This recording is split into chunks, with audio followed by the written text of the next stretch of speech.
Hello everyone, welcome back to commerce makeover. और आज की क्लास के अंदर हम एईसी हिंदी बी के हमारे जो यूनिट नंबर 2 थी वो करने वाले। हमने unit number 1 already cover up कर लिए। तो यूनिट नंबर 2 पे आते फटाफट। तो आपका सिलेबस एक मिनट फटाफट दिखा दे। तुमने ये चारों के चारों चैप्टर्स को ऑलरेडी कवर अप कर लिया है। अब हम इस चैप्टर पे आ रहे हैं। तो मैं जो भी इंपॉर्टेंट क्वेश्चन होंगे मैं साइड बाय साइड बताती भी जाऊंगी। तो हम आज का जो टॉपिक हमने इस चारों के चारों टॉपिक्स को करना है। इजी है टॉपिक, आपके एक तरीके के राइटिंग स्किल का पार्ट है। ठीक है, तो फटाफट पहला क्वेश्चन क्या है कि स्वव्रत लेखन क्या होता है, उसका अभिप्राय बताओ और उसके कुछ रूपों का उदाहरण भी दीजिए। स्वव्रत लेखन का मतलब कि बायोडेटा, इंग्लिश में लिखते हो ना कि कोई लेटर लिखते हैं। लेटर के बाद हम एक बायोडेटा बनाते थे क्लास 12 के अंदर ही, जिसमें हम थोड़ा बताते थे कि कैसे कैसे हमारे पास क्या क्वालिटीज हैं, किस जॉब के लिए हम अप्लाई कर रहे हैं। तो जो भी जॉब एप्लीकेशन वाला होता था उसमें हमें we have to attach biodata. तो सिमिलरली हिंदी में भी उसको क्या बोलते हैं, स्वव्रत लेखन कहते हैं। तो उसका ये जो मैंने मतलब बताया कि किसी व्यक्ति के जीवन के बारे में बताना, संक्षिप्त परिचय देना कि उसके पास क्या, अगर हमारे पास स्वरत लेखन होगा, बायोडेटा होगा, तो ही हम उसकी योग्यता यानी कि उसकी कैपेबिलिटीज के अनुसार उसको सही जगह पे नौकरी की मिल सकेगी, उसको सही नौकरी प्राप्त हो पाएगी। यह व्यक्ति के परिचय का उद्देश्यपूर्ण दस्तावेज होता है। ये तो हमने पढ़ ही लिया। अब इसकी विशेषताएं क्या होती है, देखो जितने भी क्वेश्चन है, जितने भी चारों चैप्टर है, उनका आपको मतलब पता होना चाहिए 5 लाइनों जितना। ठीक है, और साथ में उन सबकी विशेषता अच्छे से टिप्स पर होनी चाहिए। ये पहला स्टेप है कि अगर कुछ भी अभी तक नहीं करा तो सब चैप्टरों की मतलब और उसी चीज की विशेषताएं लर्न कर लो। ठीक है, ये आना ही आना है कि पद के अनुसार जानकारी दो, कि उसके अलावा कुछ आलतू फालतू की बातें ना हो। सामान्य जानकारी में शामिल कि उसका नाम पता होना चाहिए, पिता का नाम भी मैं एक फॉर्मेट दिखाऊंगी, कहाँ रहता है उसका पता, क्या क्या शिक्षा ले रखी है, क्या किस चीज का एक्सपीरियंस है, नेशनैलिटी यानी राष्ट्रीयता, शादी हुई भी है कि नहीं, शादी की स्थिति की बात करें, मैरिड और अनमैरिड, जाति कौन सी, कास्ट कौन सी, सूचनाओं की स्पष्टता होनी चाहिए कि बिल्कुल स्पष्ट चीज होनी चाहिए, स्पष्ट और संक्षिप्त होना चाहिए, बड़ा चढ़ाकर उसके अंदर बातें नहीं लिखनी है। विवरणात्मक शैली होनी चाहिए यानी कि आप सोच पाएंगे, भावनात्मक नहीं बात कर रहे हैं, हम कुछ भी इमोशनल वगैरह की बात नहीं कर रहे हैं, यहाँ पे तथ्य हो यानी फैक्ट्स की बात कर रहे हैं। अब इसके स्ट्रक्चर की बात करें, स्ट्रक्चर दिखाने में एक बार आपको ये भी दिखा देती हूँ कि आपको पहले क्या करना है। एक मिनट मैं आपको दिखाती हूँ। यहाँ पे देखो, नाम सबसे पहले बीच में लिखोगे सामान्य स्वरत। ठीक है, उसका नाम बताओगे। ऐसे पूरे एक फॉर्मेट के अंदर चलना चाहिए। ऐसे आपको यहाँ पे डालना है, पिता का नाम बताओगे, फिर कहाँ पे जन्म स्थान है आपका वो बताओगे, कब आप जन्म तिथि बतानी है आपको, आपके पिता का पता जहाँ पे भी आप रह रहे हो उस जगह का निवास बताओ, स्थायी निवास के भी करंटली आप कहाँ रह रहे हो उसका भी बताओ, आप कहाँ पे जन्म हुए थे ये उसका निवास है, करंटली कहाँ रह रहे हो ये है। फिर आपको जैसे इंग्लिश में एक बॉक्स बनाकर पूरा बताते हैं ना कि क्या क्या एज है, कहाँ कहाँ से क्या क्या क्वालिफिकेशन ली है। तो यहाँ पे क्या लिखा है, शैक्षिक योग्यता की परीक्षा के बारे में बताओ, 10वीं की परीक्षा कौन से स्कूल से करी है, कौन से ईयर में करी थी, कौन से अंक लाए और कौन से विषय में करी थी, 12वीं में कौन से स्कूल, ईयर, अंक और विषय। तो ऐसी कला स्नातक सामान्य की बात करें, स्नातक की बात करें, बीएड की बात कर रहे हैं और आगे भी एमएड की बात कर रहे हैं। पद हेतु पात्रता यानी कि उन्होंने और कैसा अपनी पोस्ट यानी डिग्री कैसे बढ़ाई, जैसे कि ये टीचर का लग रहा है तो नेट का एग्जाम दिया इन्होंने, विश्वविद्यालय अनुदान के साथ कौन सी ईयर में दिया वो लिखा है, कौन से विषय में दिया, किस चीज के अंदर, शिक्षा के अंदर, एजुकेशन के अंदर। तो आगे लिखे पीडीएवी, किसकी बात करें, कॉलेज, ये कॉलेज का ही नाम है पीडीएवी। ठीक है, कब से करा ये बताया कि कब तक उन्होंने करा ये चीज, कब तक, अनुभव की बात कर रहे हैं कि एक्सपीरियंस कितने साल तक लिया। ये एक प्रोफेसर की बात करें यहाँ पे कि विश्वविद्यालय में अध्यापक की कैसे वो जॉब लग सकती है, तो उसके लिए दे रखा है कि इसका किसके कितने सालों का उसको एक्सपीरियंस है। एंड में जाति बतानी है, राष्ट्रीयता बतानी है, वैवाहिक स्थिति बतानी है। तो देखो ये बहुत इजी है, अगर आप दो बार एक बार लिख लो, पढ़ने की जरूरत नहीं है। आप एक बार पढ़ो वन को में, फिर फटाफट एक बार में लिख दो, तो दिमाग में ऑटोमेटिकली रिटेन हो जाएगा। ऐसे मेरे हिसाब से ज्यादा ऐसे अलग से पूछेगा नहीं है कि अलग से आपको ये लिखने के लिए नहीं आएगा। अन्य उपलब्धता है यानी कि अगर कोई आपने कोई अलग से एक्स्ट्रा करिकुलर में कुछ लिया है तो वो बताओ। जैसे अगर ये कोई पुस्तक है कि आपने कोई, जैसे इसमें जो ये थे इन्होंने अपनी कुछ कृतियां लिखी थी, किताबें लिखी थी, उन्होंने बताया कि कब उन्होंने कौन सी किताब लिखी है। तो यही चलेगा, और एंड में आप दिनांक लिखकर खत्म कर दो, अपना नाम लिख दो अपने राइट हैंड साइड के अंदर और दिनांक आएगी आपकी लेफ्ट हैंड साइड के अंदर। तो ऐसे ही एक और भी है, दो देखो 2-3 हमारे मैंने इसी में अटैच कर दिया बिकॉज़ हमारे पास इतना टाइम नहीं कि मैं एक-एक पढ़ के बताऊँ। तो मैंने एक आपको एक्सप्लेन कर दिया कैसे करना है, तो ऐसे 2-3 आप खुद से अपने अकॉर्डिंग पढ़ेंगे। ठीक है, प्रारंभिक जानकारी जो भी मैंने पूरा फॉर्मेट बताया वो यही फॉर्मेट है कि अच्छा स्पिरिट यानी कि कितना अच्छा बायोडाटा होगा, उसमें क्या पता है कैसे अच्छा बना सकते हैं। जितना माँगा है उतना ही बताओ। साथ में जितने पद पद यानी जिस पोस्ट के लिए पूछा गया है, जिस पोस्ट के लिए आप लिख रहे हो, सिर्फ उस पोस्ट से रिलेटेड ही जानकारी दो। अनावश्यक बातें ना करो। जिसको यानी कि जिस यदि किसी व्यक्ति की ओर से त्वरित भेजा जाए तो लेखक की संपूर्ण जानकारी उसमें हो कि कौन उसको लिख रहा है, उसके बारे में बताना जरूरी है। ऐसे एग्जाम्पल जो ये तीनों एग्जाम्पल मैंने दे रखे हैं, जैसे नौकरी के लिए था, शैक्षिक संस्थानों के लिए, प्रतियोगिता के लिए, परीक्षाओं में। ठीक है, अब सामान्य स्वरत जो भी हमने पढ़ा ना वो वाला मानने वाला था। व्यवसायिक स्वरत हो गया, वैज्ञानिक हो गया, साहित्यिक हो गया, लिटरेरी वाला हो गया, साइंस से रिलेटेड हो गया। ठीक है, अब आगे चलते स्वरत तैयार करते समय ध्यान रखने योग्य बातें। ये पूछा जा भी चुका है एक दो बार कि क्या क्या चीजें आपको ध्यान रखनी पड़ती है। कि आप देखो कि तिथि और स्थान नीचे बाएं कोने में लिखना है। ठीक है, यानी लेफ्ट कॉर्नर के अंदर नीचे सबसे कोने में। प्रातिकिता यानी कि सिग्नेचर जो है वो आपको राइट हैंड साइड में लिखने हैं। ऐसे भी दिखाया था, यहाँ पे आपको इस तरह का नाम दिखा रखा है, बट वो सिग्नेचर ही है हिंदी के अंदर। और इधर क्या लिख रखी थी, डेट लिख रखी थी, ये सब बताया गया। सामान्य और साहित्यिक मतलब सब कुछ चीजें ऑटोमेटिक बिल्कुल स्ट्रक्चर फॉर्मेट के अंदर ही लिखने की आवश्यकता है। इंपॉर्टेंस बात करें तो क्या बोले, सामान्य प्रतीत होने वाला विषय कि जिस चीज की बात हो रही है उसी के बारे में बात करो। व्यवहारिक की बात करो, सामाजिक मूल्य बहुत अधिक होता है। यह व्यक्ति की बाहरी और आंतरिक पहचान को दिखाता है कि कैसा इंसान है। अगर हम एक बार डेटा से हम पहचान सकते हैं कि किसी इंसान में कितनी क्षमता है, योग्यता यानी कैपेबिलिटी कितनी, रुचि यानी क्रिएटिविटी उसके अंदर कितनी ज्यादा भर रखी है, इंटरेस्ट किस किस चीजों में उसको है। नौकरी की बात करें, विवाह, ये सारे के सारे एग्जाम्पल जिनकी वजह से हम ये लिखते हैं। देखो स्ट्रक्चर जो भी बताया वही है, बट इनको दो भागों में बांटा जाता है। पहले को बोलते हैं प्रथम चरण, दूसरे को बोलते हैं द्वितीय चरण। सामान्य जानकारी और विशेष जानकारी जो मैंने बताया अभी वही फॉर्मेट है, ठीक है। और क्या लिख रखा है एंड के अंदर, जिस भी नौकरी से हम संबंधित काम कर रहे हैं उसके रिलेटेड अगर हस्ताक्षर नीड यानी सिग्नेचर नीड है तो वो जरूर करना। अब बायोडेटा के बहुत सारे टाइप्स है। स्वतंत्र स्ववृत्त की बात करें, जैसे सामान्य परिचय देते हुए। विज्ञापन के लिए यानी कि कोई नौकरी का आवेदन चाहिए तो हमें एक विज्ञापन बनाने की, इस नौकरी के लिए हमें ये पोस्ट के लिए आओ लोग हमारे पास। सोसाइटी के जो नोटिस होते हैं, सोसाइटी के लिए बायोडाटा जो दे रहे हैं कि हमें चाहिए सबकी इन्फॉर्मेशन। वैवाहिक स्मृति की किसी को शादी करनी है तो उसके लिए प्रस्ताव देते हुए लिख रहे हैं।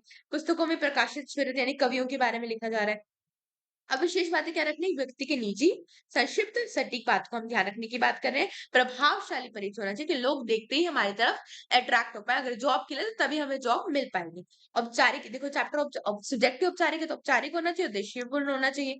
एक अच्छी सूरत की क्या आवश्यकता है, ऊपर भी करा था, ये दो तीन और भी चीजें हैं, जैसे पूर्ण जानकारी दो। आत्म प्रशंसा से बचें कि सिर्फ अपनी बारे में मत बताओ। प्रभावशाली होना चाहिए। पुरस्कार या सम्मान अगर कोई मिला उसके बारे में बताओ। भाषा कौन सी है, कौन से उसके अलावा कौन सी अदर लैंग्वेज आपको आती है वो बताओ। कंप्यूटर अब चलाना आता है तो वो बताओ। कार्य कितने साल का आपको अनुभव एक्सपीरियंस है वो बताओ। सिग्नेचर करना, हस्ताक्षर करना जरूरी है। अगर कोई टेक्निकल आपको योग्यता या कुछ है तो उसके बारे में बताओ। अगर आपको आती है, आवेदन के समय का कार्य बताओ कि क्या क्या आपको काम आते हैं क्या नहीं आता। शैक्षिक योग्यता की बात बताओ कि कौन सी डिग्री है, परीक्षा कितनी ले रखी है, कौन सी क्लियर कर रखी है, अंक कितने आए हैं आपके।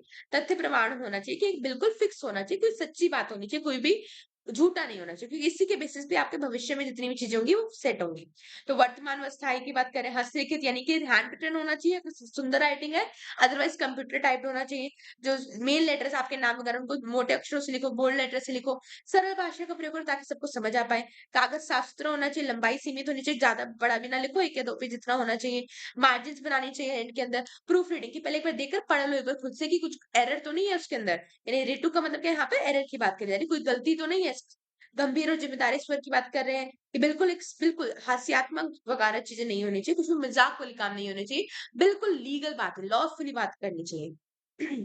अब उदाहरण जैसे जो भी मैंने एग्जांपल दे रखे हैं ना, वही एग्जांपल को यहाँ पे लिख रखा है।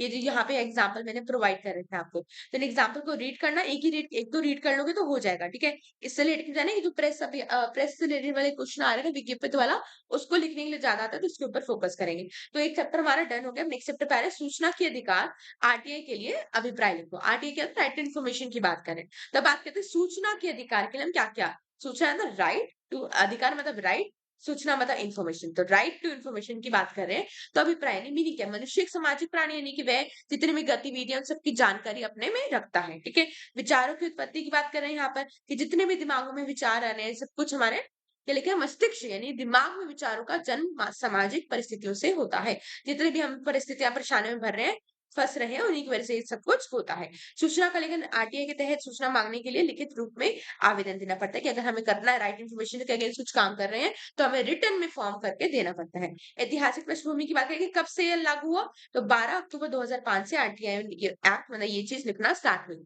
ठीक है, इससे पहले नागरिकों को सार्वजनिक संस्थाओं से सूचना मांगने कोई स्पष्ट अधिकार नहीं दिया गया था कि अगर आपको कोई भी इन्फॉर्मेशन चाहिए तो आपको ऐसे राइट टू इन्फॉर्मेशन कि आपके पास नहीं है ऐसी राइट कि आप पूछताछ कर सकते हो कि आप इसके बारे में इन्फॉर्मेशन गैदर कर सकते हो। अब आगे बढ़ते हैं, महत्व क्या इंपॉर्टेंस के, देखो मैंने बताया इंपॉर्टेंस वेरी इंपॉर्टेंट। सूचना का अधिकार वाला क्वेश्चन भी 2 बार आया हुआ है तो उसको भी कर लेना। देखो ज्यादा क्वेश्चन इसके अंदर नहीं करना है, ज्यादा इसके अंदर लिखा भी नहीं है, 2-3 ही क्वेश्चन है इसके सूचना के अधिकार के, तो उसको फटाफट कर लेते हैं। अब इससे होगा क्या? अगर मैं सूचना दे रही हूँ, यानी कि मैंने नहीं, राइट टू इन्फॉर्मेशन की बात करें, तो अगर मैं लोगों को बता रही हूँ कि क्या काम कैसे हो रहा है, उनको इन्फॉर्मेशन मिल पा रही होगी, तो क्या होगा? ट्रांसपेरेंसी इंप्रूव होगी। कि ऐसे बीएसटी में पढ़ते हैं कि what is inside the organisation, what is going outside the organisation, तो पता चल पाएगा। ठीक है, एचआरएम में भी पढ़ा, बीओ में भी पढ़ा था ये।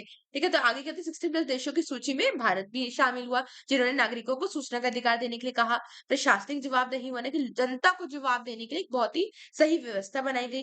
भ्रष्टाचार पर रोक हो पाए, क्योंकि अगर इन्फॉर्मेशन मिल पाएगी, लोगों को पता होगा, तो लोग उसके खिलाफ आवाज भी उठाएंगे। ये देखो इंपॉर्टेंट है कि इसमें 2005 जो ये लिख रखा है इंपॉर्टेंट है। आपको आंसर में पूछा जाता है कि इस धारा के तहत क्या बात करी गई थी। ठीक है, मैं क्वेश्चन दिखाऊंगी मैं आपको। 8वीं अधिनियम 2005 की विशेषता बताओ। सार्वजनिक प्राधिकार प्राधिकरणों और दायित्व भत्ता बना, यानी कि केंद्र व राज्य सरकार के जितने भी लोग थे, उनको ये सूचना देने के अधिकार दिया गया था। सूचना मांगने की प्रक्रिया, यानी कि कोई भी नागरिक अगर चाहता है तो जाकर सूचना के लिए, यानी कोई भी आवाज उठा सकता है, मांग कर उनकी जानकारी ले सकता है। स्वैच्छिक प्रकटीकरण की बात करें, यानी कि सार्वजनिक करने का निर्देश दिया जाएगा कि सब जगहों पे सेम स्वयं ही हम ले सकते हैं, सूचना प्राप्त कर सकते हैं। आरटीआई ने क्या किया? मास्टर की टू गुड गवर्नेंस की बात करी गई कि आरटीआई जो है वो एक बहुत ही इंपॉर्टेंट रोल प्ले कर रही है अच्छी गवर्नेंस के लिए। उदाहरण जैसे कि पीड़ित को न्याय मिला, सरकारी दफ्तरों में भ्रष्टाचार घटा, इन सब चीजों के अकॉर्डिंग, यानी आरटीआई के माध्यम से ये सब काम सही हो पाए, क्योंकि जब पारदर्शिता यानी कि ट्रांसपेरेंसी भी बढ़ने लगे।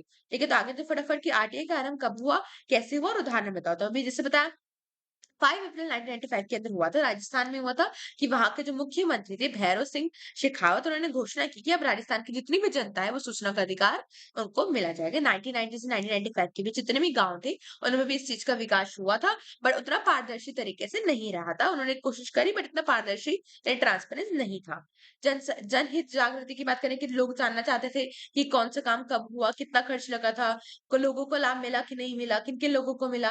तो लोगों को जानने की वो कहते हैं ना इच्छा हुई, तो इस वजह से इस चीज को प्रोत्साहित करने, राइट टू इन्फॉर्मेशन का बढ़ावा मिला, इसका आरंभ शुरुआत होती गई। 1996 की बात करें तो राजस्थान सरकार द्वारा आदेश लिया गया कि अब सभी जगहों पर पंचायत, यानी कि जो पंचायत बैठती है उन जगहों पर भी सूचना देने का आदेश मिला जाएगा। कुछ शुल्क देना पड़ेगा, यानी कुछ जैसे 10 रुपए 20 रुपए, जो भी पहले के टाइम की बात करें 1996 की, तो उतना देकर आप राइट टू इन्फॉर्मेशन, यानी कोई भी इन्फॉर्मेशन पता कर सकते हो, फोटो कॉपी भी आप प्राप्त कर सकते हो। राइट टू आंदोलन की बात करें, इसके अंदर जानो जानो जानो जानो आंदोलन, यानी कि अवेयर करो, इन्फॉर्मेशन की बात करें। ठीक है, सूचना पाने की मांग करने की बात करें, 15 सूत्रीय कार्यक्रम में आरटीआई को शामिल करा गया था, विधानसभा में भी पारित किया गया है इसको। अब इसका फॉर्मेट देख लो फटाफट। प्रार्थना पत्र लिखा हमने, सेवा में लिखा, जिसे हम नॉर्मल एप्लीकेशन फॉर्मेट से था उसी जैसा ही सेम है, थोड़ी एक आधी चीजें लगे, जैसे लोक सूचना अधिकारी करते हैं हम, इंग्लिश में लेटर टू एडिटर जो होता है हमारा, टू द एडिटर लिखते हैं। संबंधित विभाग की बात करेंगे या कार्यालय का नाम लिखो, उसके बाद एड्रेस बता दो 2 या 3 लाइन के अंदर। फिर विषय बताओ किस विषय के ऊपर लिख रहे हो, फिर महोदय या महोदय कुछ लिखकर कॉमा डालो। फिर सविनय निवेदन है कि आप अपना नाम लिखो, जिस जगह के नागरिक हो वो लिखो, और सूचना का अधिकार जो भी है आप देना चाहते हो वो लिखो। आप किसके रिगार्डिंग आप जानकारी पाना चाहते हो उसको पॉइंट्स में बताओ, कि ये जो इन्फॉर्मेशन इसके रिगार्डिंग मेरे को इन्फॉर्मेशन चाहिए, ये चीजें मेरे को बता दो। तो जितने चीजें होंगी उतने पॉइंट्स लिख दो। अब इस सूचना के हेतु निर्धारित शुल्क जो है वो आपने दे दिया, आप ये लिख दो कि इस शुल्क को मैं इसी लेटर के साथ डाल रहा हूँ। आप साथ अपना नाम, पता, फोन नंबर, दिनांक और हस्ताक्षर सिग्नेचर कर दो। ठीक है, मांगे सूचना के अधिकार के अंतर्गत आवेदन का प्रारूप, यानी एप्लीकेशन फॉर्म एक और बताया गया है कि लोक सूचना अधिकारी की बात कर रहे हैं, विभाग का नाम, विभाग का पता लिखो। ठीक है, मैंने आपके विभाग में इस दिनांक को डैश के लिए आवेदन किया था, रिक्वेस्ट करी थी, लेकिन अब मेरा ये जो आवेदन पर कोई संगोष्ठ कार्यवाही, यानी कि कुछ अच्छा इस पे इन्वेस्टिगेशन नहीं हुई है, तो आपसे निवेदन है कि इसके अगेंस्ट सूचनाएं मेरे को उपलब्ध कराएं कि क्या क्या ऐसी चीज हुई थी जिसकी वजह से काम नहीं हो पाया। कि कभी होता है ना कि हमने लेटर तो दे दिया बट उसके अगेंस्ट कुछ एक्शन नहीं हुआ, तो हम बोल रहे हैं कि आप मेरे को बताओ कि ऐसे क्या-क्या काम हुआ है इसके अगेंस्ट, किस-किस जगह तक ये बात पहुँची थी, किन अधिकारियों को भेजा गया था, किन अधिकारियों के पास कितने दिन तक रहा था, कि हम पोस्ट की बात कर रहे हैं, कि हम माँग रहे हैं कि अगर हमारी सूचना, हमने जो लेटर दिया था उसका कुछ नहीं हुआ, तो मेरे को इन्फॉर्मेशन चाहिए कि किस जगह तक, कितने टाइम तक रहा, कौन से अधिकारी तक पहुँचा। तो बता किन अधिकारी को भेजा, कितने पैसे तक, कितने दिनों तक रहा, क्या-क्या किसने कार्यवाही करी।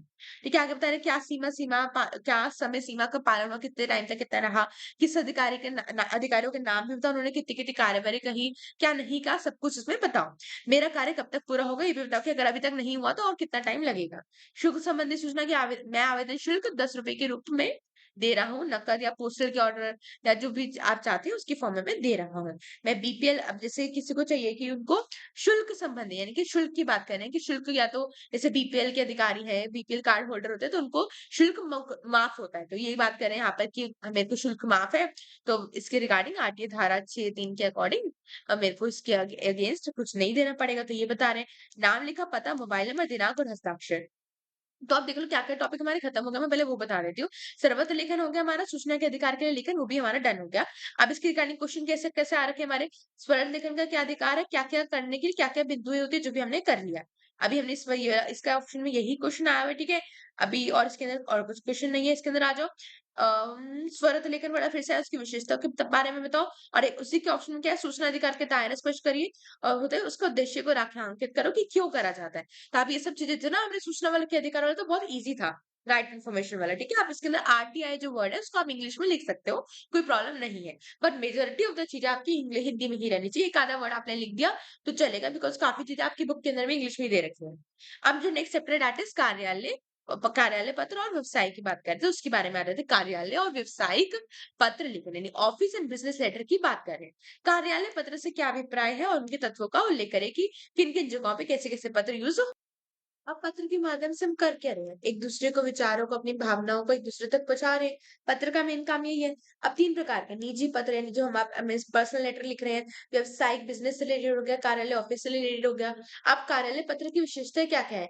सरकारी कार्यालयों में करा जाता है, औपचारिकता दिखाई देती है, स्पष्ट और संक्षिप्त भाषा का प्रयोग करा जाता है, इसमें रिकॉर्ड भी बनाया जाता है प्रॉपर कि कौन-सा कब कहाँ गया।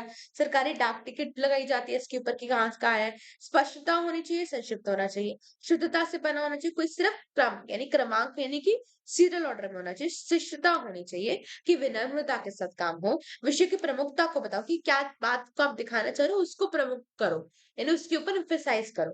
पूर्णता दिखाने की बात कर रहे हैं कि जानकारी जितनी भी आवश्यक जानकारी है उसको शामिल करो, संक्षिप्तता के साथ काम करो, प्रारूप बनाओ एकदम, औपचारिकता की भाषा का प्रयोग करो, सरल भाषा होनी चाहिए, पूर्वाग्रह से मुक्त रहो यानी कि व्यक्तिगत भावनाओं से रहित होना चाहिए कि आप सिर्फ तथ्यों से काम करो, ठीक है? अब देखो कार्यालय पत्र में क्या-क्या आशय, विषय, निर्देश, विशेष वस्तु होनी चाहिए, शैली होनी चाहिए, बात करें हम इसका भी एक फॉर्मेट दिखाऊँगी। मैंने ना एक पूरी पीडीएफ रेडी कर दी है। आप सब बैठ के सबको रीड कर लेना। इसमें सारे के सारे जितने भी आपके पत्र आ गए, जैसे सूचना के अधिकार वाला था, तो उसका पूरा यहाँ पे दे रखा है, ठीक है? तो उसको पढ़ लेना। सरकारी कार्यालयों के पत्रों में के विभिन्न प्रकार को उल्लेख करिए। सरकारी कार्यालयों की बात करेंगे, जैसे गवर्नमेंट ऑफिस में कैसे-कैसे पत्र यूज़ करे जाते हैं, उनकी बात कर रहे हैं। तो बहुत सारे रेडी कर रखे हैं इसके अंदर, आपको मैं शेयर कर दूँगी, आप इसमें से देख लेना, ठीक है? क्योंकि अभी इतना टाइम नहीं है कि मैं एक-एक रीड करके बताऊँ, तो एक-एक ही सैंपल हम कर सकते हैं, ठीक है? मैं आपको फॉर्मेट समझा सकती हूँ, अभी रीड का टाइम नहीं है, ठीक है ना?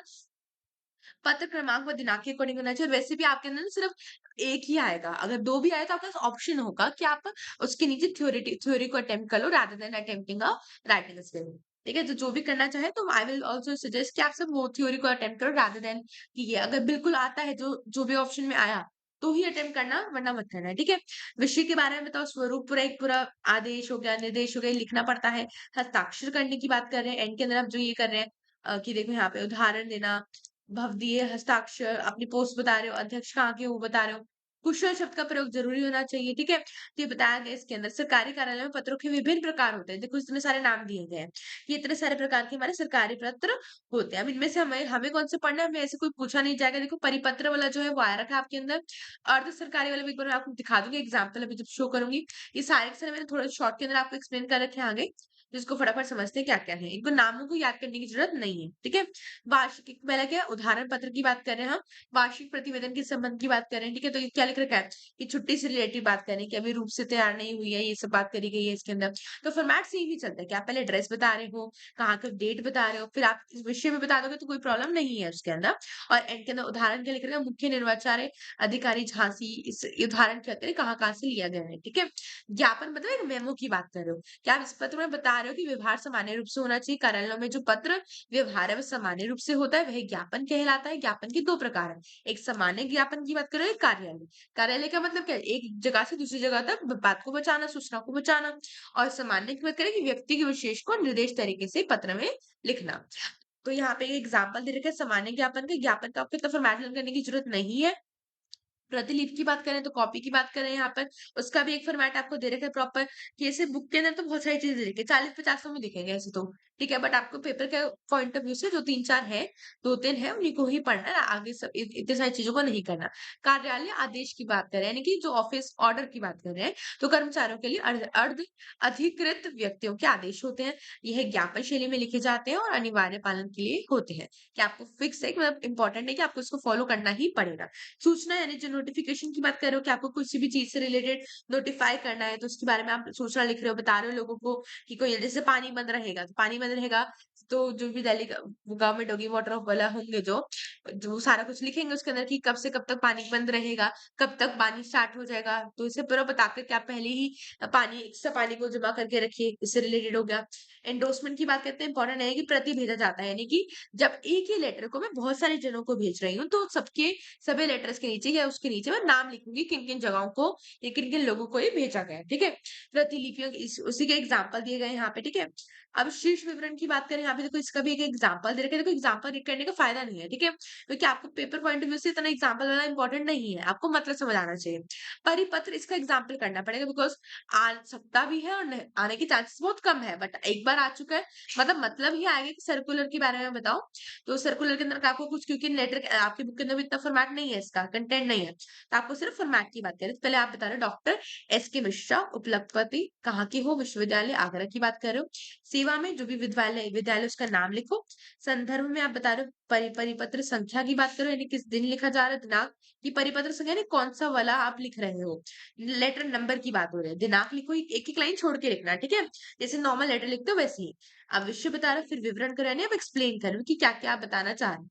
तो इसमें क्या लिखे, इस पत्र के माध्यम से परिपत्र यानी इस परिपत्र यानी सर्कुलर के माध्यम से मैं लोगों को ये सूचित कराना चाहता हूँ कि महाविद्यालय विद्यालय में अधिष्ठान बुक बैंक की सुविधा हेतु पत्र भेजा गया है। तो इसके अंदर अकॉर्डिंग हमारा ये काम है। एंड में आप भवदीय लिखना चाहो और अपना नाम एड्रेस तो लिख ही देना। नाम और जो आपका हस्ताक्षर है वो जरूर कर देना, ठीक है? ऐसे एक और रेज़ोल्यूशन से रिलेटेड है, संकल्प की बात कर रहे हैं, तो क्या-क्या संकल्प लिए गए हैं, किस-किस जगहों तक लिए जाएँगे, क्या-क्या इसमें चीज़ें हैं, वो बताना है इसके अंदर। आदेश यानी ऑर्डर की बात करें कि गवर्नमेंट का ऑर्डर आया है, जो वो आगे तक पहुँचाना चाहते हैं, उसको बताओगे इसके अंदर। ठीक है? ऐसे यहाँ पे कि बुक बैंक योजना को ज़िक्र कराना है, तो उससे रिलेटेड लिखा गया है। ठीक है? अब देखो यहाँ पे बहुत सारे मैंने ऑलरेडी लिख दिए हैं, बट आपको जितना मैंने बोला ऐसे परिपत्र वाला इम्पोर्टेंट है, उसको ध्यान रखना है, ठीक है? अब जैसे आगे आ जाते हैं हम प्रेस विज्ञापन, वेरी, वेरी, वेरी इंपॉर्टेंट। मैं आपको दिखा देती हूँ हमने क्या कर लिया है। हुँ। कार्यालय व्यावसायिक पत्र तो हमारा हो ही गया, ठीक है? नहीं, कार्यालय वाला हो गया, वेबसाइट पे भी हमने आना है और इसमें प्रेस विज्ञापन वाला वेरी इंपॉर्टेंट है। तो उसको भी हम देखते हैं कि प्रेस विज्ञापन क्या है, उसके अंदर क्या-क्या बातें हमने करनी है। अब इसके अंदर क्या कह रहे हैं कि कोई सरकारी यानी गवर्नमेंट ऑर्डर है, कोई सूचना है, नोटिस देना है, तो उसको फास्ट ट्रैक के माध्यम से कैसे कार्यालय पत्र को हम पहुंचा रहे हैं, दैट इज प्रेस विज्ञापन की बात कर रहे हैं। इसको ना भी आगे मैंने और डिटेल में बताया गया है, तो उसके अंदर ही हम इसको पूरा पढ़ेंगे। उसमें उसकी विशेषता, उसके टाइप सब कुछ बताया गया है, ठीक है? तो भी आगे जैसे पावती पत्र यानी एक्नॉलेजमेंट लेटर जो हम कर रहे हैं, कोई भी चीज उससे एक्नॉलेजमेंट लेटर जो हो गया हमारा। नेक्स्ट आ जाओ व्यवसायिक पत्र की विशेषताएं लिखते हुए उसके तत्व को स्पष्ट करें। तो आपका जो भी हमने पढ़ा कार्यालय पत्र और व्यवसायिक पत्र दोनों आने के चांसेस हाई होते हैं, तो दोनों मिक्स करके भी आ जाते हैं, अलग-अलग भी आते हैं। तो आपको जो मेन चीज़ें थी वो मैंने बता दी हैं। अब आ रहा है इसके ऊपर कि इतिहास की बात करें, व्यापार का इतिहास प्राचीन है, बहुत ही जल और स्थल मार्ग से व्यापार होता है, यानी कि सब जगहों से लैंड और वाटर की बात कर रहे हैं, दोनों जगहों से व्यापार बिज़नेस कर रहे हैं। ज्ञान विज्ञान हो गया, सब चीज़ों में व्यापार का स्वरूप बदला जा रहा है। अब जैसे भाषा की बात करें, अंग्रेजी भाषा का उपयोग अधिक हो रहा है, बिज़नेस की टर्म्स के अंदर बात करें तो भाषा सरल और स्पष्ट होनी चाहिए हमारी, इसकी विशेषताएँ पूछी जाएँगी तो। विशेषता तो मैंने क्या बोला, सबकी लर्न करनी ही करनी है। लक्षण की बात करें, व्यंजन विन्यास आदि सभी व्यावसायिक परिपाटों का अनुरूप हो। ये सब चीजें मिक्सचर मिक्सचर होना चाहिए और अच्छी एक लैंग्वेज बननी चाहिए। प्रारूप यानी कि एक टाइप एक बिल्कुल फॉर्मेटेड मैनर में होना चाहिए, लिखा हुआ ना होकर आप उसको टाइप करके बनाओगे तो ज्यादा अच्छा लगेगा। छपाई बहुत सुंदर होना चाहिए, आकर्षक ढंग से छापा जाना चाहिए, उसके बारे में बात कर रहे हैं। अब उस पत्र लेखन का तत्व की बात करें तो पत्र की भाषा शैली की बात करें तो सुंदर संक्षिप्त होनी चाहिए और औपचारिक भाषा होनी चाहिए। कठिन व अनावश्यक शब्दों को बिल्कुल ही यूज नहीं करना। व्याकरणिक रूप से शुद्ध होना चाहिए वो शब्द। व्यापार उत्पाद की जानकारी जैसे कि कौन सी चीजों के लिए आता है, ऑर्डर देना है किसी के लिए, किसी चीज को रद्द कराना है, शिकायती पत्र, धन्यवाद देना, उन सब चीजों के लिए हम ये वर्ड यूज करते हैं। ठीक है? पत्र की दूसरी परंतु अनिवार्य इकाई क्या होती है, उसकी तिथि की बात करें, क्या कौन सी डेट को लिखी जा रही है वो। ठीक है? आप ऐसे भी लिख सकते हो, आप ऐसे भी लिख सकते हो। आगे क्या बताया, प्रारूपता या नाम या पता की बात करें, कैसे कैसे आपको नाम लिखना है। पत्र के नीचे बाईं ओर में आपको लिखा जाता है उसका नाम या पता। कि आपका जो भी एड्रेस वगैरह होगा, जैसे प्रबंधक, पंजाब नेशनल बैंक का बात करें, करोल बाग की जगह की बात करें, नई दिल्ली की बात करें। व्यावसायिक पत्र के अन्य तत्व की बात करें, क्या-क्या चीज़ें और ध्यान रखनी है, संबोधन, कि आप किसके बारे में लिख रहे हो, तो उसको संबोधित करना, ठीक है? रिस्पेक्ट देना यानी मान्यवर, महोदय, प्रिय महोदय ये भी लिखा जा सकता है। तो ये आप तभी लिखो जब आप उस इंसान को जानते हो अच्छे से। अदरवाइज़ आप महोदय या मान्यवर ही लिखोगे। पत्र के विषय की बात करें तो कैसा होना चाहिए? बिल्कुल संक्षिप्त होना चाहिए। ज़्यादा बढ़ा-चढ़ाकर बातें नहीं लिखनी चाहिए। पत्र के उद्देश्य की जानकारी देनी चाहिए कि क्या चीज़ को आप बता जा रहे हो। पाठक को पत्र पढ़ के ही समझ आ जाना चाहिए। भाषा तो हम इस तरह से करें, सरल, स्पष्ट होना चाहिए, संक्षिप्त होना चाहिए। जो भी ऊपर-पड़ा कठिन शब्द नहीं यूज़ होने चाहिए, वही सेम चीज़ों का यहाँ पे यूज़ करा गया है। विनम्रता यानी कि शांति यानी कि एक तरह के क्या कहते हैं, विनम्रता को कहेंगे आराम से होना चाहिए। कोई भी हबड़ा-तबड़ी के साथ नहीं होना चाहिए। प्रभाव होना चाहिए उसका, कि पढ़कर हमें लगे कि हाँ, कुछ प्रभाव हम पे ऊपर पड़ा है। ठीक है, अगर पाठ के मुख्य बिंदु की बात करें तो क्या-क्या चीज़ इसमें याद रखनी है। विषय वस्तु को 3 अनुच्छेदों में विभाजित किया गया है। एक तो आता है हमारे परिचयात्मक अनुच्छेद, यानी आप बता रहे हो, अपने आप को बता रहे हो। विवरणात्मक यानी विवरण करना, समापन की बात करनी, संक्षिप्त व आग्रह की बात करें। ये इतना इंपॉर्टेंट नहीं है, जस्ट इसको रीडेबल की बात है। ठीक है, आप जब समाप्त कर रहे हो तो आपको धन्यवाद या प्रतीक्षा में, कि आप इस लेटर की वेटिंग में है, कि आपको इसका वो चाहिए, आपको आंसर चाहिए इस रिटर्न में, हस्ताक्षर ज़रूरी है, आप जो भेज रहा है उसको अपना साइन करने ज़रूरी होते हैं। व्यावसायिक पत्रों के विविध प्रकारों का उल्लेख करें कि कितने प्रकार के होते हैं। शिकायत करना, धन्यवाद देना, ठीक है, अनुमति अनुमति माँगना, सहमति या उसके लिए करना, फ़ॉलो अप पत्र करें, अनुरोध के लिए पत्र करें, ये सारे के सारे किसमें आते हैं? हमारे व्यावसायिक में आते हैं। जैसे कूलर की एजेंसी के संबंध में कंपनी को पत्र, आपने आदेश इलेक्ट्रॉनिक्स से जो लिख रहा है उसका नाम लिखा, प्राप्तकर्ता यानी जिसको दे रहे हो उसका नाम लिखा, तारीख यानी जिस डेट को लिख रहे हो वो लिखिए आपने। इस पत्र में आदर्श इलेक्ट्रॉनिक कंपनी खेतान कूलर की एजेंसी प्राप्त करने की इच्छा जताते हुए उनके उत्पाद के प्रचार प्रसार को और संभावित बिक्री केंद्र खोलने का प्रस्ताव रखती है। तो क्या करेंगे? लेटर ही लिख रहे हैं हम। कुछ भी लेटर हो सकता है। आप जानकारी दे रहे हो, जानकारी प्राप्त करना चाहते हो उसके लिए कर रहे हो, ऑर्डर लेना चाहते हो उसके लिए कर रहे हो। तो बहुत ईज़ी है, जैसे आप इंग्लिश में भी करते आ रहे हो ये लेटर को, कि कुछ मँगवाना है आपको, उसके लिए बात कर रहे हो कि आपको हमें इस चीज़ के रिगार्डिंग इन्फॉर्मेशन चाहिए, सहमति चाहिए, विदेश में निर्यात अनुमति के लिए पत्र चाहिए कि आपको बाहर जाके काम करना है उसके बारे में बात कर रहे हो। प्रस्तुत वितरण संबंधी शिकायत पत्र करना है, तो भी की शिकायत की गई है इसके रिगार्डिंग, तो इसका समाधान की मांग की जा रही है। ठीक है, देखो बहुत सारे एग्जांपल तो डाल दिए मैंने, आपको 1-2 ही रीड करना, दैट वुड बी सफिशिएंट। ठीक है, अब नेक्स्ट आ रहा है पुस्तकें मंगवाने के लिए आदेश पत्र या सारांश की बात कर रहे हैं हम जिसको, कि कैसे हम लिख सकते हैं। ठीक है, पुस्तकें मंगवाने हेतु आदेश की बात करें, प्रेषक यानी सेंडर के नाम लिखोगे, उसका एड्रेस आया, रेसिपिएंट यानी जिसको मिल रहा है उसकी बात करनी है, कि उसके बाद क्या बोला, जो पुस्तक वो मांग रहा है उसके लिए एक टेबल बना दी कि उसको ये बुक्स चाहिए, कौन से लेखक की जगह नाम पता है तो लिख दो उसका, और प्रतियां यानी कि कौन से उसकी कॉस्ट है वो सब उसके अंदर लिख दिया हमने।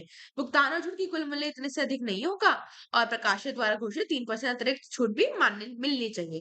पहले ऑर्डर में छूट नहीं दी गई थी, इस बार ध्यान रखना जाए कि हम ये बुक्स को ऑर्डर करें, कि मेरे को पुस्तकें माँगनी है, तो मैं आपको एक लेटर सेंड कर रही हूँ कि मेरे को आप ये चीज़ सेंड कर दो, ठीक है?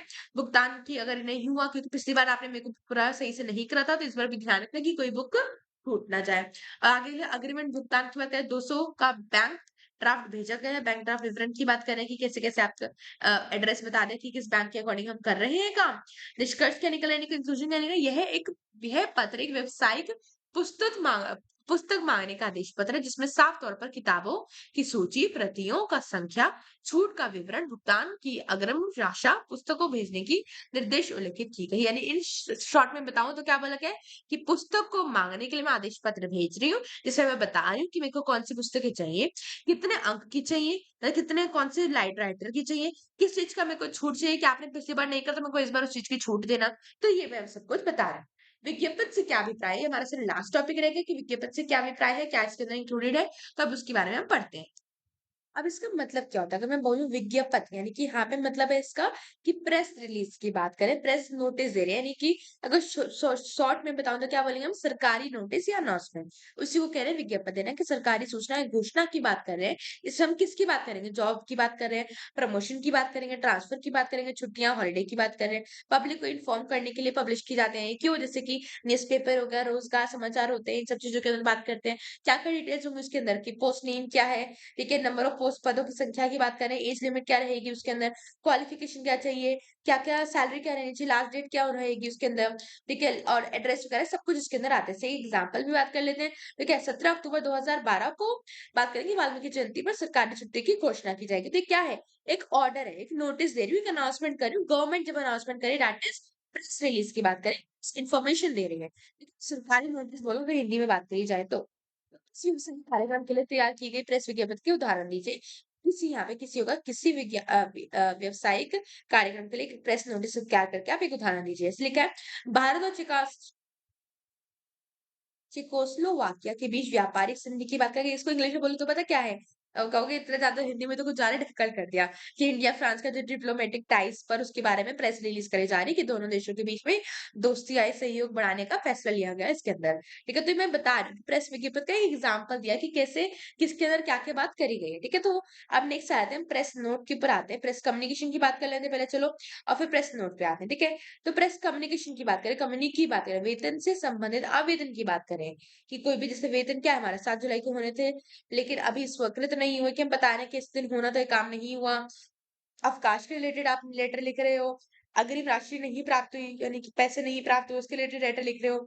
अब प्रेस नोटिस की बात करें तो प्रेस विज्ञप्ति और नोटिस में क्या फ़र्क होता है? पहले ये बात करते हैं। प्रेस नोट की बात करें तो वो क्या है? एक गवर्नमेंट का कम्युनिकेशन होता है पर ज़्यादा डिटेल और एक्सप्लेनेशन उसके अंदर ज़्यादा होती है प्रेस नोट के अंदर। कोई कॉन्फ्रेंस हुआ, इवेंट या पॉलिसी का जितना भी बैकग्राउंड देना है, उसके बारे में बताना है, उसके लिए मैं प्रेस नोट का यूज़ करूँगी। इसके अंदर ऑफिसर के सिग्नेचर नहीं होते हैं, मत ध्यान रखना प्रेस नोट में सिग्नेचर इतना नीडेड नहीं होता है। प्रेस विज्ञापित की बात करें, विज्ञापति की बात करें और प्रेस नोट की बात करें तो क्या-क्या इसमें डिफरेंस होता है? प्रेस विज्ञापन उसका मकसद क्या है कि इन्फॉर्मेशन देना, ठीक है? अब यहाँ पे यही सब चीज़ें लिख रखी है कि उसका मकसद क्या है? इन्फॉर्मेशन देना, यानी सूचना देने क्या कहते हैं। देखो यहाँ पे जो जितना चीज़ें थी मैंने बता दिया आपको ऊपर-ऊपर से कि क्या-क्या इसके अंदर बात करी गई है। प्रेस नोट क्या अभी बताया मैंने प्रेस नोट क्या होता है? प्रेस विज्ञापन भी हमने डिटेल में पढ़ा अभी ऊपर। तक की बात होनी चाहिए कि विज्ञापन एक सरल भाषा, एक ऑर्डर वे भाषा के अंदर होना चाहिए, फॉर्मल टोन के अंदर होना चाहिए। स्थापना की बात करें सटीक वर्ड्स का यूज़ होना चाहिए।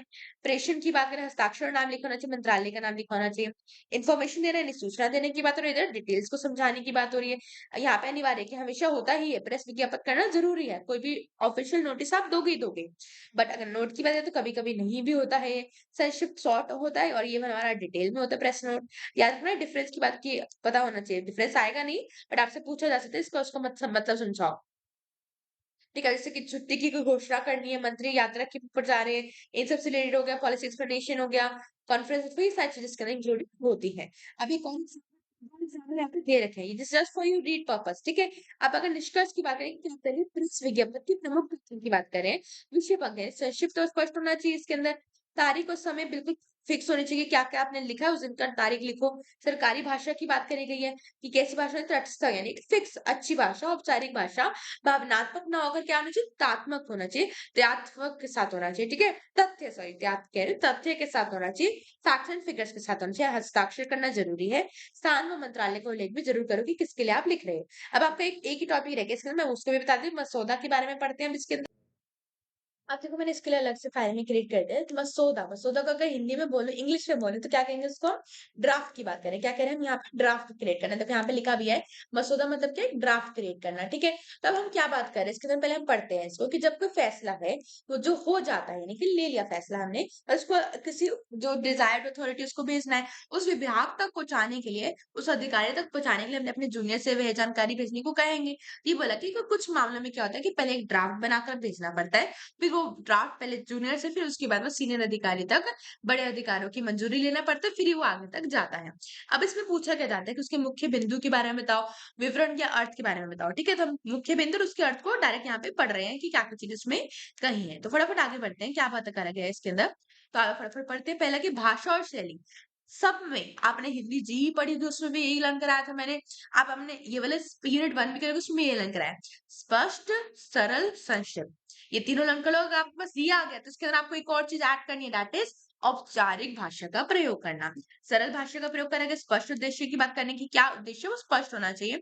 अंतिम सप्रेषण की बात करें कि उल्लेख करना कि अंतिम पत्र का उल्लेख करना कि अगर आपने कोई पहले लेटर लिखा था और उसका कुछ नहीं आया आपको नोटिस वो बताओ।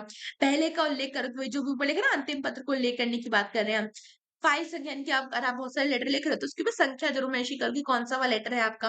अनुक्रमांक ज़रूरी है आपको स्पष्ट करना, पेज नंबर की बात कर रहे हैं हम यहाँ पे, ठीक है यहाँ पे। उत्तरदायित्व के बारे में बताओ कि अगर यदि उत्तर माँगा गया है तो यह भी संदेश में साफ लिखा जाना चाहिए कि अगर उत्तर माँग रहे हो आप तो बताओ इस संदेश के अंदर कि हमें चाहिए इसके ऊपर या उत्तर भेजना है तो पहले आप बताओ उसके बारे में डिटेल इन्फॉर्मेशन होनी चाहिए।